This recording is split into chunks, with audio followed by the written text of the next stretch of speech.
पावन हरिस्मरण। मित्रों, महाप्रभु श्री वल्लभाचार्य जी के पावन प्रागट्य महोत्सव की हार्दिक शुभकामनाएं।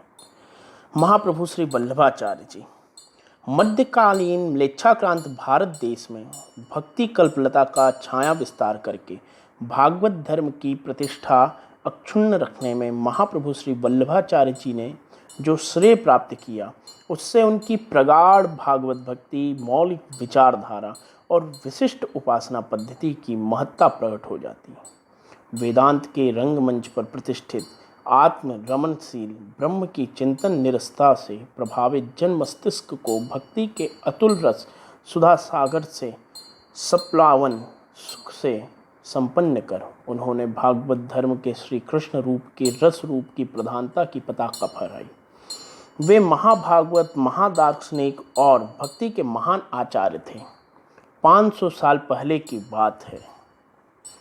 पृथ्वी परिक्रमा में आचार्य श्री महाप्रभु वल्लभाचार्य जी 1479 1530 ईस्वी प्रतिदिन 8 कोस तक चलते थे। दक्षिण की यात्रा करते समय आप तीर्थों, नगरों और ग्रामों में होते हुए ताम्रपर्णी नदी के तट पर आए। वहां आप प्रभु सेवा से निवृत्त होकर सुखपूर्वक विराजे थे। उसी समय एक दुखी ब्राह्मण आया। उसे देखकर आपने शिष्यों द्वारा उसके दुख का कारण पूछवाया।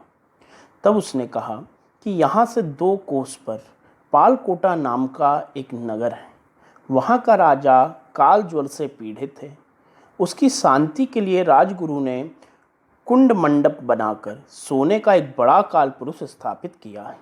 जब कोई उसे दान में लेने आता है, वह काल पुरुष जीवित हो उठता है और एक उंगली उस ब्राह्मण को दिखाकर हुंकार करता है। यह देखकर देश विदेश के सब विद्वान भाग गए। अब मुझे सब कहते हैं कि तुम राजा के पुरोहित हो, तुम यह दान लो। अब मैं पात्र खोजता हूँ कि कोई वह दान ले ले, अन्यथा मुझे वह लेना ही पड़ेगा। तब आचार्य श्री ने दया करके अपने शिष्यों में से एक ब्रह्म ज्ञान से तेज से प्रकाशमान पात्र को आज्ञा देकर उस ब्राह्मण के साथ भेजा और आज्ञा दी कि गायत्री अग्निमुख है, उसका ध्यान करके दान ग्रहण करना। इस प्रकार से दान लेने वाले की मृत्यु नहीं होगी।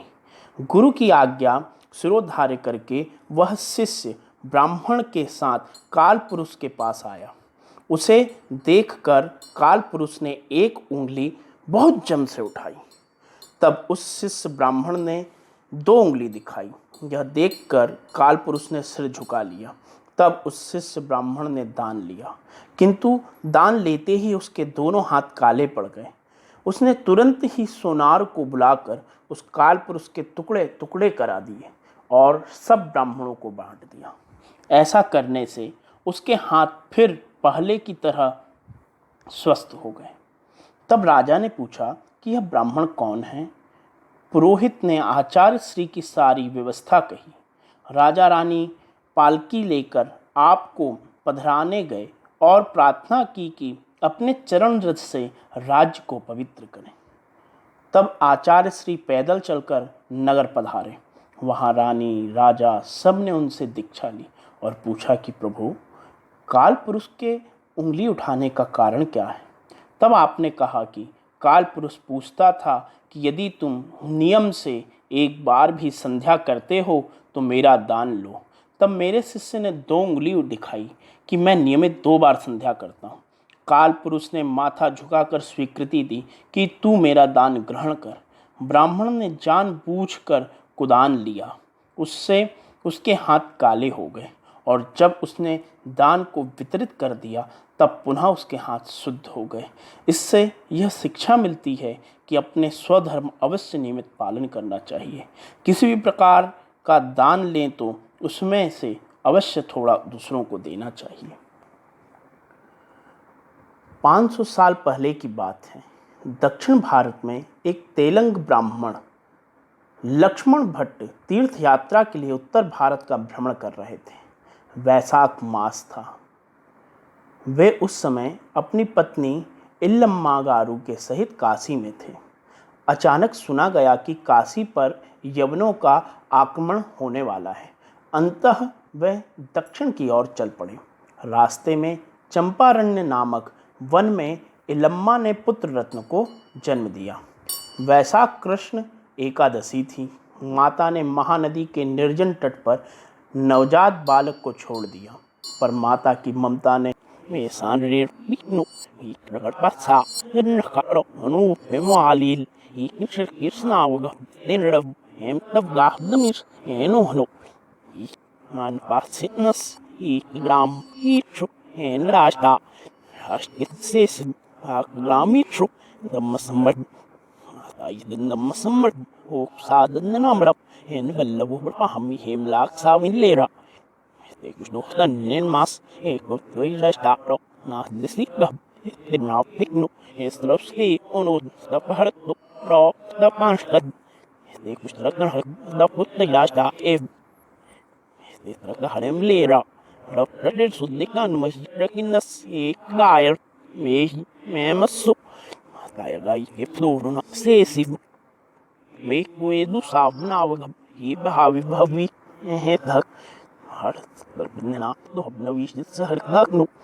स्थान स्थान पर श्रीमद् भागवत पारायण होने लगा।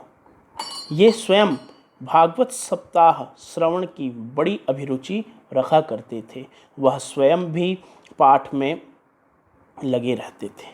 उनकी प्रेरणा से स्थान स्थान पर श्रीमद् भागवत पारायण हुआ किया। उन्होंने अपने महाभागवत होने की सार्थकता चरितार्थ की। सारे भागवत धर्मावलंबियों के वे आश्रय हो गए। अपने समकालीन श्री चैतन्य महाप्रभु से भी उनकी जगदीश्वर यात्रा के समय भेंट हुई थी। दोनों ने एक दूसरे के साक्षात्कार से अपनी ऐतिहासिक महत्ता की एक दूसरे पर छाप लगा दी।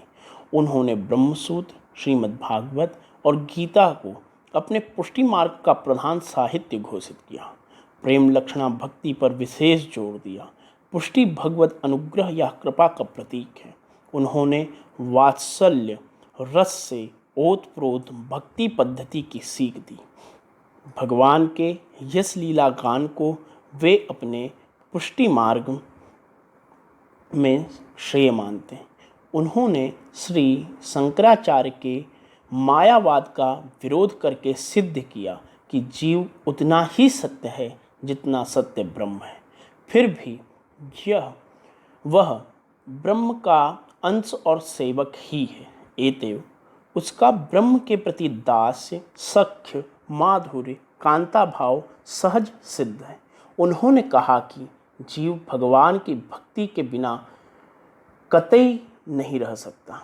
उन्होंने जीव के अणुत्व का समर्थन किया। ब्रह्म से जगत की उत्पत्ति होने के कारण जगत भी ब्रह्म की तरह सत्य है। परमात्मा को साकार मानते हुए श्री वल्लभ ने जीवात्म और जड़ात्म सृष्टि निर्धारित की। श्री शंकराचार्य की तरह अद्वैत ब्रह्म का समर्थन करने पर भी जीव और ब्रह्म के शुद्ध अद्वैत भाव का उन्होंने प्रतिपादन करते भगवान की भक्ति प्राप्ति के लिए जीव को प्रेरित किया। भगवान के अनुग्रह से ही जीव का पोषण होता है। लौकिक और वैदिक कर्मफल का त्याग अनिवार्य है। भगवान श्री कृष्ण ही परब्रह्म हैं। उनकी सेवा ही जीव का परम कर्तव्य है। संसार की अहंता और ममता का त्याग करके श्री कृष्ण के चरणों में सर्वस्व समर्पण कर भक्ति के द्वारा उनसे अनुग्रह पाना ही ब्रह्म संबंध है। इसी आशय को व्यक्त करने वाला एक मंत्र है जो आत्मनिवेदन मंत्र के नाम से प्रसिद्ध है। कहते हैं आश्चर्य चरणों के उपास्य श्री नाथ जी ने ही यह मंत्र आचार्य को कलिमल जीवों के उद्धारार्थ प्रदान किया था। मंत्र इस प्रकार है।